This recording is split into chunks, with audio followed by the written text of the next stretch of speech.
Welcome to CogniTale, unlocking ancient stories, where the past whispers secrets too strange to ignore. Tonight, we're diving into a tale that's haunted the edges of American history for over 400 years, a mystery so deep it's left scholars scratching their heads and storytellers spinning wild theories. Picture this. A tiny English colony planted on a wild, untamed island off North Carolina, a place called Roanoke. It was the late 1580s, a time when the New World was a blank slate for dreamers and explorers. But here's the hook that'll keep you hooked. This little village didn't just struggle or fade away, it vanished, completely, without a trace, leaving behind a single word carved into a tree, Croatoan. What happened to those settlers? Tonight, we're not just retelling history, we're peeling back the layers to reveal a story stranger than you've ever heard. So settle in, dim the lights, and let's step into the shadows of Roanoke. The year was 1587, and England was hungry to stake its claim in the Americas. Sir Walter Raleigh, a man with a flair for adventure, had already tried once to plant a colony on Roanoke Island. But it failed, the men he sent scurrying back home, half-starved and broken. Undeterred, he tried again, this time with a bolder plan. Not just soldiers, but families, men, women, and children, 117 souls in all, led by a governor named John White. They landed on a muggy August day, the air thick with salt and the hum of cicadas, the forest looming dark and endless around them. The island wasn't paradise, it was raw, a tangle of swamps and towering pines. But it was theirs, or so they thought. They built crude houses, planted crops, and dreamed of a new life, far from the cobblestone streets of London. John White, though, wasn't just a leader, he was an artist, sketching the land and the native tribes who watched from the shadows. The Croatoan people lived nearby, on an island just south, and at first, there was cautious peace, trade even, fish and furs swapped for beads and iron tools. But peace is fragile, especially when you're strangers in a strange land. Supplies ran low fast, the soil was stubborn, and the settlers weren't ready for the brutal winters or the storms that battered the coast. White knew they couldn't survive alone, so just weeks after his granddaughter, Virginia Dare, became the first English child born in the New World, he sailed back to England for help. It was a desperate move, leaving his family behind, promising to return quickly. But fate had other plans. War broke out between England and Spain, the Spanish Armada clogging the seas, and White's return was delayed, not for months, but years. 3 long years passed before he could set foot on Roanoke again, arriving on August 18th, 1590, his granddaughter's 3rd birthday. He expected to find his people waiting, maybe struggling, but alive. Instead, he found nothing, no smoke from chimneys, no laughter of children, just silence, heavy and thick. The houses were gone, dismantled, the fields overgrown, as if the land itself had swallowed them whole. All that remained was that word, Croatoan, scratched into a tree, and another fragment, CRO, on a post nearby. No bodies, no blood, no signs of a fight, just an empty village and a riddle carved in bark. White searched frantically, his heart pounding as he called out into the woods. But the only answer was the wind rustling through the pines. The Croatoan island was too far to reach that day, storms brewing on the horizon, and his crew refused to linger. He left Roanoke with more questions than answers, a father and grandfather haunted by the unknown. Did the settlers flee to join the Croatoan tribe? Were they lost to starvation or storms? Or was something darker at play? Something the history books dare not whisper. This is where the trail goes cold for most, but not for us. Tonight we're chasing a forgotten thread, a tale the natives told in hushed tones, A story of shadows that moved in the forest, of voices that called from the trees, luring the lost deeper into the wild. Let's step beyond the facts, into the mystery that swallowed Roanoke whole. Now hold on to your seat, because this is where the story of Roanoke takes a turn into the shadows, a turn so wild it'll make your skin crawl and your mind race with questions. We've got 117 settlers, gone without a trace, a word carved into a tree, and a silence that screams louder than any battle ever could. History tells us they might have starved, or maybe they packed up and joined the Croatoan tribe, blending into the native life like ghosts slipping into the mist. But here's the thing, the natives had their own stories, tales they didn't share with just anyone, tales that drifted through the pines like smoke, curling around the truth in ways that'll keep you up at night. What if the settlers didn't just vanish into thin air? What if something took them, something that wasn't human, something that still lingers in those woods today? Let's rewind a bit, back to those early days on Roanoke Island, when the settlers were still hopeful, still carving out a life from the wilderness. John White's sketches show us a land alive with strangeness, deer with antlers like twisted crowns, birds that screeched in the night, and natives who moved through the forest like they were part of it. But there's one detail he didn't draw, something the settlers whispered about when the fire burned low, shadows that didn't match the trees, shadows that moved when nothing else did. At first, they chalked it up to exhaustion, the mind playing tricks after long days of toil. But then the noises started, low murmurs at the edge of the camp, like voices speaking a language no one knew.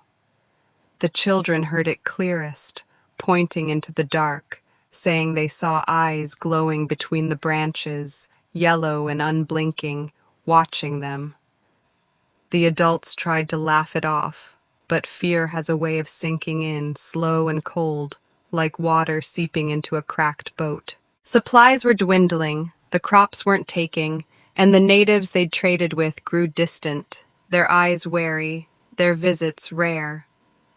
One settler, a man named Thomas Harriot, wrote in a journal, lost for centuries but pieced together from fragments, that the Croatoan people warned them about the forest, said it wasn't theirs to claim, that it belonged to something older, something that didn't welcome strangers. They called it the Wendigo's kin, a name that doesn't fit neatly into English, but it stuck with the settlers, a whisper that carried weight.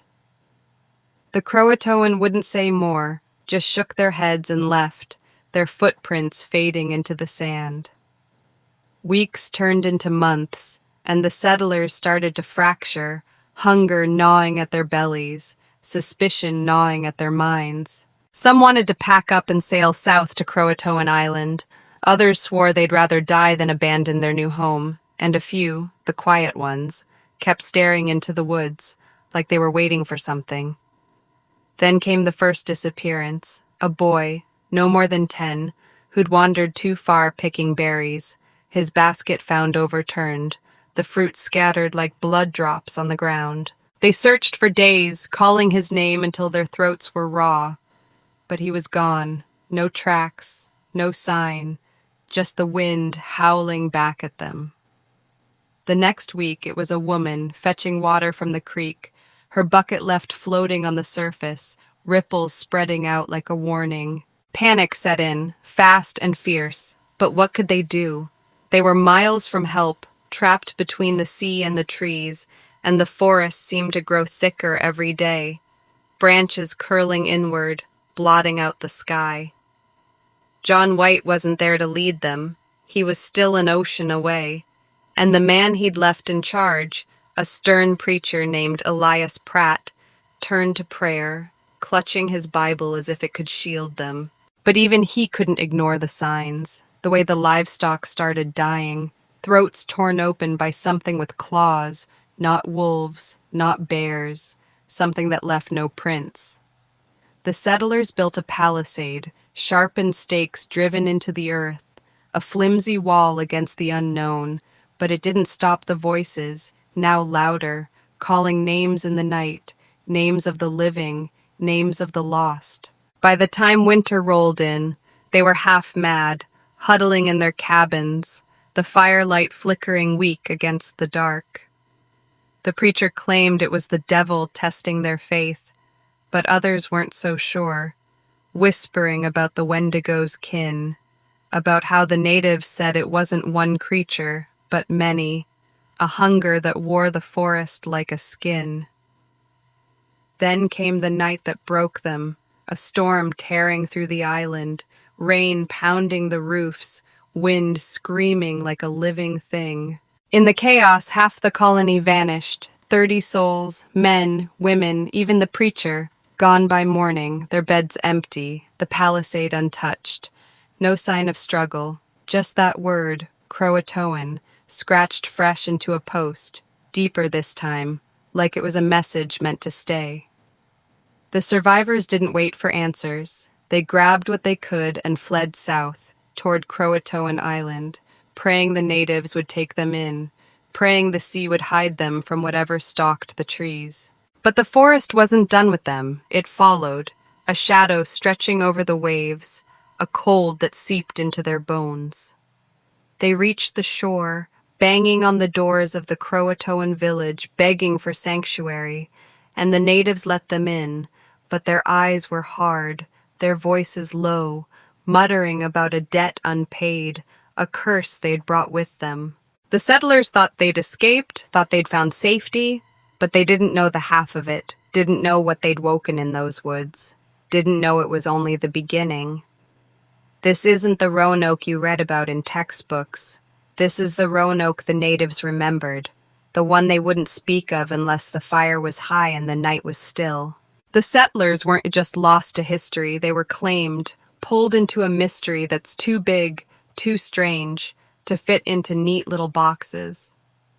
And here's the kicker, the part that'll make you share this story with everyone you know. Some say the Wendigo's kin never left, that it's still out there, waiting in the pines, listening for footsteps, calling to anyone foolish enough to answer. So, tell me, would you dare walk those woods alone, knowing what might be watching?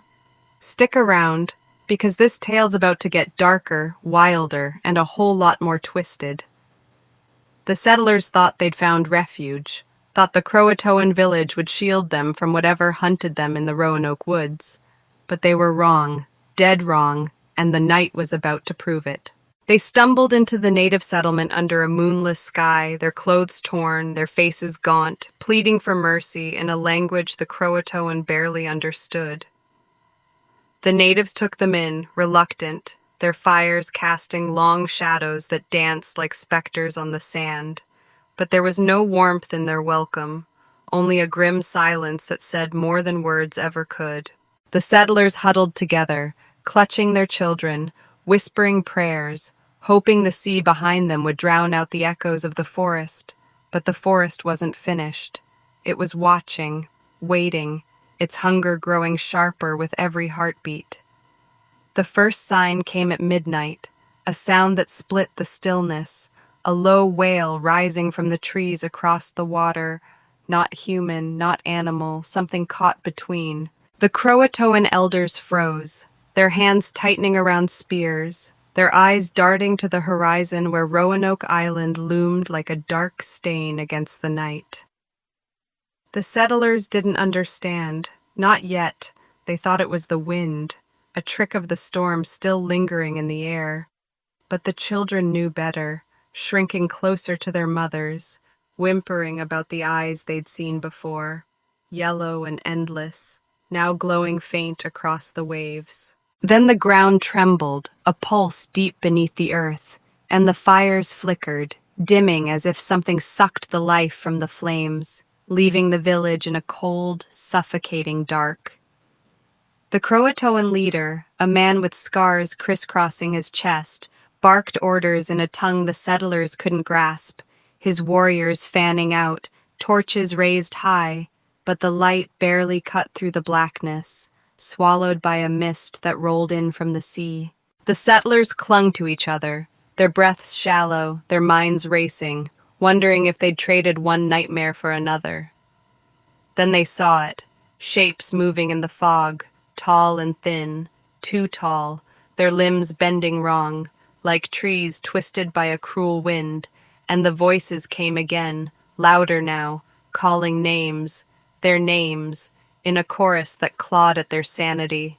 A woman screamed, dropping to her knees, her hands over her ears, begging it to stop, but it didn't. It grew, a symphony of the damned, pulling them apart from the inside.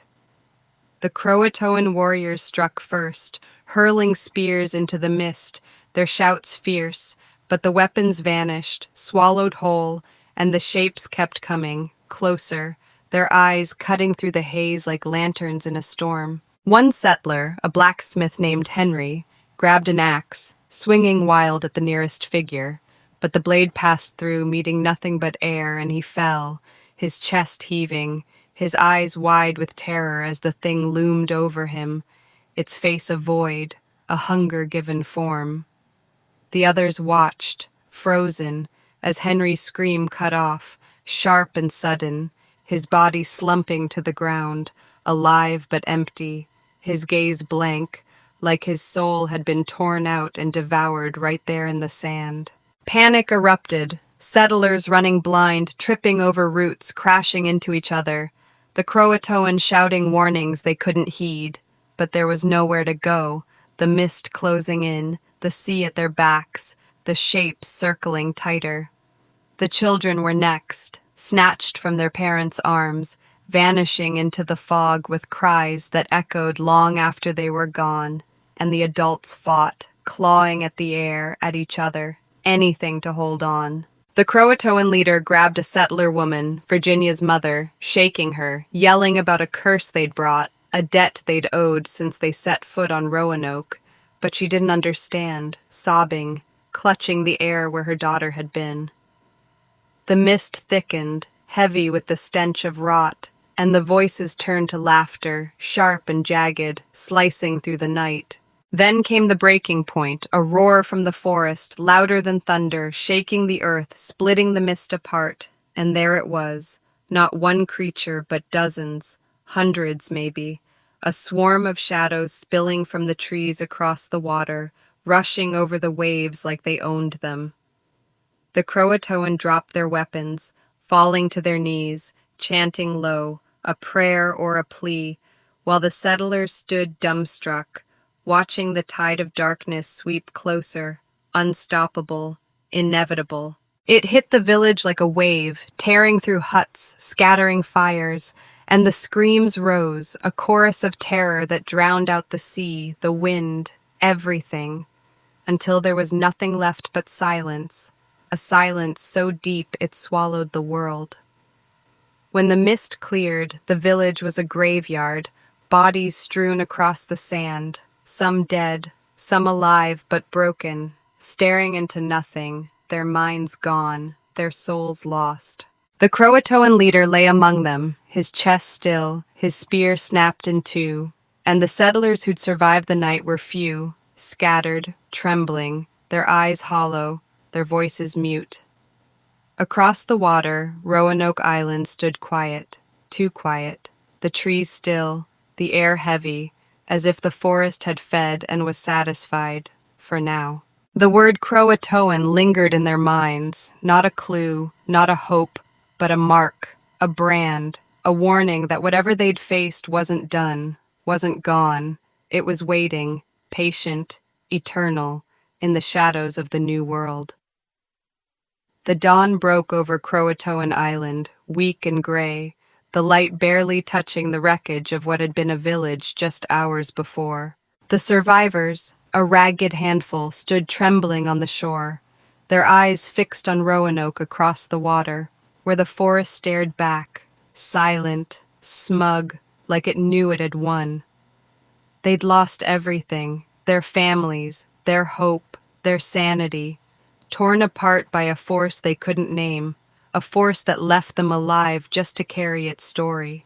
The air was thick with salt and decay, the waves lapping at the sand, washing over the bodies of the fallen, Croatoan and settler alike, united now in death, their blood mingling with the earth. One woman, Eleanor Dare, Virginia's mother, knelt by the water, her hands digging into the sand, her voice a broken whisper as she called her daughter's name, over and over, but the sea gave no answer, only the faint echo of laughter from the trees mocking her pain. The others watched her, numb, their minds replaying the night, the shapes in the mist, the swarm that devoured their world, and they knew they couldn't stay, couldn't face it again. A fisherman, one of the last Croatoans still standing, pointed south, his voice rough, saying they had to move, had to run, before the shadows came back, before the forest reached across the waves to claim them too. They fled, a pitiful band of survivors, stealing a boat, rowing hard against the tide, their arms burning, their hearts pounding, every splash of the oars a prayer for distance, for escape.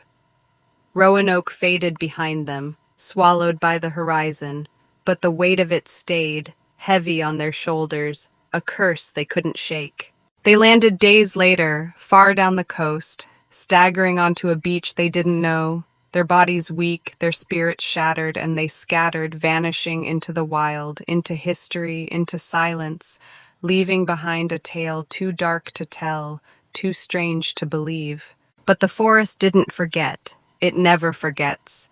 And the natives who came after, the ones who dared to walk those woods, spoke of it still, of shadows that moved without sound, of voices that called from nowhere, of a hunger that waited, patient, eternal.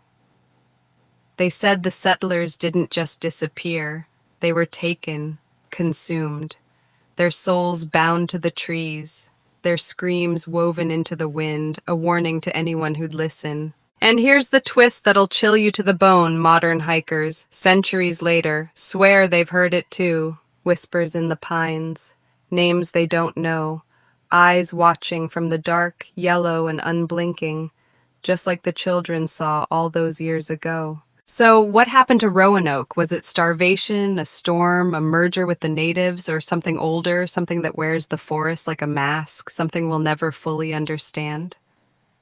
The truth's out there, buried in the soil, hidden in the shadows, and maybe, just maybe, it's still hunting, still calling, still waiting for the next fool to step into its grasp. This is the end of our tale, but it's not the end of the mystery. It's a door left cracked open, daring you to peek inside, daring you to wonder what's real, what's waiting in the wild corners of the world. Now, if this story gripped you, shook you, made you question the dark, hit that subscribe button on CogniTale, Unlocking Ancient Stories, because we've got more hidden tales coming your way, stranger, wilder, and downright spine-chilling. Drop a comment below. Tell us what you think. Did the settlers escape, or are they still out there trapped in the trees? Like this video if it hooked you, or don't. We're not afraid of a little honesty, and share it with your friends, your family, anyone who loves a good mystery, because this one's too good to keep to yourself. Stick around, laugh with us, shiver with us, and dive into the next video. It's going to be a ride you won't forget.